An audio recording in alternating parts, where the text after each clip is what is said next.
dans cette séance, nous allons calculer la limite de sinus 1 sur x, le tout exposant sinus de 1 sur x moins 1 divisé par tangente de 1 sur x, le tout exposant tan de 1 sur x moins 1, quand x tend vers plus l'infini. Donc on constate que 1 sur x, ça tend vers 0, quand x tend vers plus l'infini. Donc on a 1 sur x qui tend vers 0, donc on a 1 sur x tend vers 0, 1 sur x tend vers 0, de même ça tend vers 0, donc on obtient 0. Pourquoi? Parce que sinus de 0 c'est 0, donc on obtient 0 exposant 0 moins 1 sur donc tan, puisque 1 sur x tend vers 0, donc on a tan de 0 qui est 0, 0 exposant 0 moins 1, donc on a une forme indéterminée qui est 0 exposant 0. Donc c'est une forme indéterminée. Donc nous allons voir comment lever cette indétermination. Donc on a la limite de sinus de 1 sur x, le tout exposant sinus de 1 sur x moins 1 sur tangente de 1 sur x, le tout exposant tangente de 1 sur x moins 1, avec x tend vers plus l'infini. Donc nous allons utiliser expo. Donc écrivons cette limite de cette façon-là. Donc c'est la limite de expo de sinus de 1 sur x, il est de sinus de 1 sur x moins 1 sur expo de tangente de 1 sur x, il est de tangente de 1 sur x moins 1, avec x tend vers plus l'infini. Donc on a expo de sinus de 1 sur x fois ln de sinus de 1 sur x, donc 1 sur x tend vers 0, donc on a 0 fois ln de, donc si on effectue par exemple un changement de variable, si on pose grand x est égal sinus de 1 sur petit x, donc quand x, petit x tend vers plus l'infini, 1 sur x tend vers 0, sinus de 0, ça donc x tend vers 0. Alors, on obtient la forme de expo de grand X ln de x moins 1 sur expo, de même pour tan de 1 sur x. 1 sur x tend vers 0, donc on a tangente de 0 qui est 0. Donc si on effectue par exemple un changement de variable, on pose par exemple t est égal à tangente de 1 sur petit x. De même, quand tx tend vers plus l'infini, t tend vers 0. Donc on obtient expo de t ln de t moins 1, ou bien c'est la même, c'est grand X ln x, avec grand X tend vers 0. Donc notre limite sera de cette forme-là. Donc on sait bien que x ln x, c'est une limite, ou bien c'est une forme qui est usuelle. La limite de x fois ln de x quand x tend vers 0 plus, ça tend vers 0. Expo de 0 c'est 1, donc on obtient 1 moins 1 sur 1 moins 1 qui est 0 sur 0, donc toujours on a une forme indéterminée. Donc comment nous pouvons lever cette indétermination? Donc pour moi je préfère toujours comme d'habitude, c'est je préfère développement limité. Donc pour c'est ceux qui préfèrent par exemple la règle de l'hôpital, donc euh, vous avez le choix, ou bien vous pouvez suivre des méthodes classiques et cela sera présenté, donc j'attends vos commentaires concernant les différentes méthodes à suivre pour lever cette indétermination. Pour moi, je vais utiliser le développement limité. C'est pour cela que nous devons calculer le développement limité de sinus x au voisinage de 0 et celle de tangente de x au voisinage de 0 et expo de x, toujours au voisinage de 0. Donc, selon la formule de Taylor-Young, donc on a sin de 0, sinus de 0 c'est 0, plus, donc on a le premier terme c'est sin de 0, le deuxième c'est la dérivée de sinus en 0 fois x exposant 1 sur 1 factoriel c'est 1, plus la dérivée seconde de sinus en 0 fois x au carré sur 2 factoriel, plus la dérivée 3 de sinus en 0 fois x au cube sur ta loi factorielle. Donc on s'arrête jusqu'au rang de 3. Pour tangente, c'est la même, donc, etc. Donc, commençons par sinus. Donc, sinus de 0, c'est 0. Sinus prime, c'est cos. Et cos de 0, c'est 1. Donc, on obtient x. Pour la dérivée seconde de sinus, donc la dérivée première de sinus, c'est cos. Et la dérivée de cos, c'est moins sinus. Donc, on obtient moins sin de 0. Sin de 0 est égal à 0. Donc, c'est nul. Pour sinus ou bien la dérivée 3 de sinus, puisque la dérivée seconde, c'est donc la dérivée première de sin, c'est cos, la dérivée seconde, c'est moins sinus, la dérivée 3, moins, donc c'est la dérivée de moins sinus, donc c'est moins cos. Donc moins cos de 0, c'est 1, donc on obtient moins x au cube sur ta loi factorielle qui est 6, plus un reste qui est envers 0. Donc on s'arrête jusqu'à x au cube. Pour tangente, c'est de même. Donc, on a tangente de 0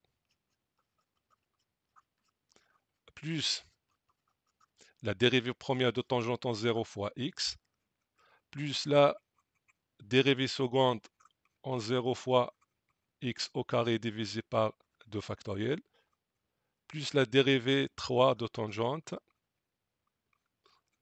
en 0 fois x au cube sur ta loi au cube. Donc nous allons calculer tangente de 0, c'est 0. La dérivée de tangente, c'est 1 plus tangente carré de x, ou bien c'est 1 sur cos au carré de x. Donc la dérivée de tangente, c'est 1 plus tangente au carré de x. Donc calculons la dérivée de tangente en 0, c'est 1 plus tangente carré de 0, c'est 0, donc c'est 1. Donc 1 fois x, donc c'est 1. Maintenant calculons la dérivée seconde de tangente. La dérivée seconde de tangente est égale, donc c'est la dérivée de la dérivée première. Donc la dérivée de 1, c'est 0. La dérivée de tang au carré, c'est 2 tangente x fois la dérivée de tangente qui est 1 plus tangente au carré de x. Donc, la dérivée seconde de temps en 0, c'est 2 tangente de 0. Tang de 0, c'est 0, donc ça s'annule. Pour la dérivée 3 de tangente, donc c'est la dérivée de la dérivée seconde. Donc, pour calculer cette dérivée-là, donc on a un produit. Donc, on a la constante donc, de ces constantes. Donc, c'est la dérivée de tangente. Alors, nous allons apporter cela. Donc, on a tangente, ou bien la dérivée seconde de tangente, est égale combien? Est égale 2 tangente x, est égale 2 tangente x, facteur 1 plus tangente au carré de x. Donc, la dérivée 3 est égale, donc 2 c'est une constante. Voilà, donc on a un produit. Donc, c'est la dérivée de tangente. La dérivée de tangente, c'est 1 plus tangente au carré de x fois 1 plus tangente carré de x plus tangente de x fois la dérivée de 1 plus tang au carré. La dérivée de 1 c'est 0, la dérivée de tang au carré c'est 2 tang x fois la dérivée de tang qui est 1 plus tang au carré de x. Voilà. Donc, la dérivée 3 de temps en 0, c'est 2. Donc, tangente de 0, c'est 0. Toujours de 0, c'est 0. Donc, on a ici tangente de 0. Donc, ce terme-là s'annule. Donc, il nous reste combien? 1 fois 1 fois 2. Donc, on a 1 fois 1 fois 2. Donc, c'est 2.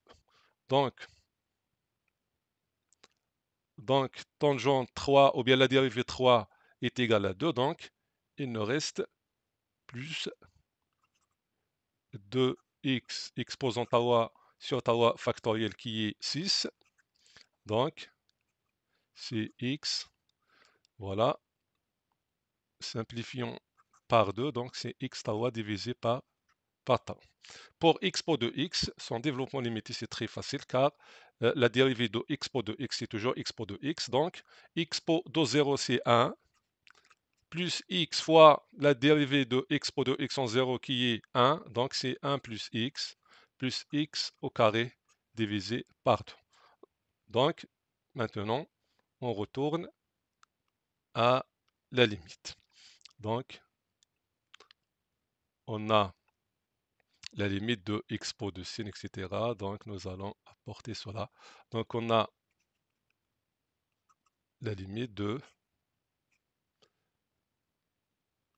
x pot de sin de 1 sur x, il est de sin de 1 sur x, moins 1 sur x pot de temps de 1 sur x, il est temps de 1 sur x moins 1, avec x tend vers plus l'infini. Donc, puisque sin de 1 sur x, quand x tend vers plus l'infini, donc sinus de 1 sur x tend vers 0. Donc nous pouvons, puisque 1 sur x tend vers 0, nous pouvons exploiter développement limité de sinus de 1 sur x. Alors sinus de 1 sur x au voisinage de plus l'infini pour x et au voisinage de 0 pour 1 sur x est égal le développement limité de sinus. Donc nous allons remplacer 1 sur x dans x pour le développement de sin x. Donc nous allons remplacer 1 sur x dans x.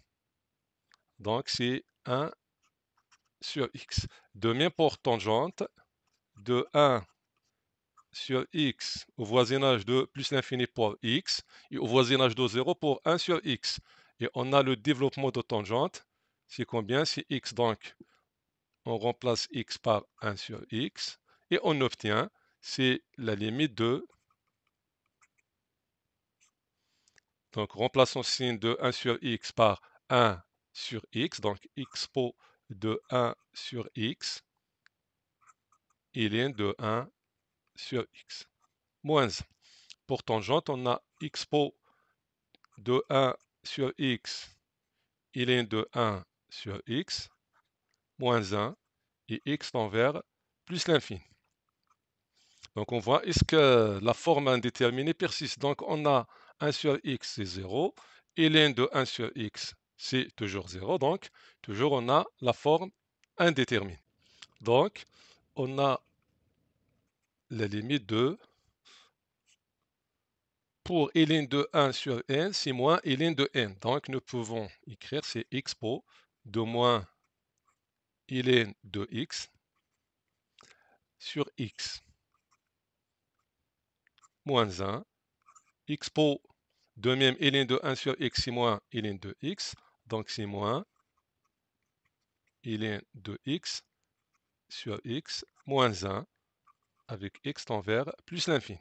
Donc on a la limite de ln de x sur x, sa limite quand x tend vers plus l'infini, c'est égal à 0 car ln de x au voisinage de plus l'infini est presque, donc est négligeable devant la fonction y est égale à x. Donc est égal à 0, donc on a x pot de 0 c'est 1, Expo de 0 c'est 1, donc 1 moins 1, donc toujours on a la forme indéterminée. Pour cela, nous allons utiliser le développement limité de expo de x, car moins ln de x sur x, ça tend vers 0, quand x tend vers plus l'infini. Donc nous pouvons utiliser le développement limité de expo. Donc on a le développement de expo de x, 1 plus x plus etc. Donc il suffit de prendre 1 plus x. Mais nous allons remplacer x par ce qui est à l'intérieur de expo et qui tend vers 0.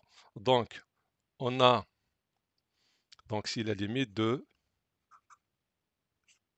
remplaçant x par moins ln sur x, ça nous donne 1 plus x qui est moins ln de x, donc c'est moins ln de x sur x, moins 1. De même, au dénominateur, donc, exploitons le développement limité de expo de x, qui est 1 plus x. Donc, 1 plus x, x, c'est moins ln de x sur x, moins 1, avec x tend vers plus l'infini. Donc, on a 1 moins 1, 1 moins 1. Qu'est-ce qu'il nous reste? Il nous reste moins ln de x sur moins ln de x sur x, qui est 1. Donc c'est comme ça, on est arrivé à la fin de cette séance. Je vous attends dans les commentaires car ce que je vous présente, c'est un travail humain, donc n'est pas parfait. Ça mérite d'être ajusté, d'être rectifié. Donc welcome for your commentaires. Donc j'attends vos commentaires, vos remarques. N'hésitez pas à rédiger ce que vous constatez ou bien de vous remarquer. Assalamu alaikum.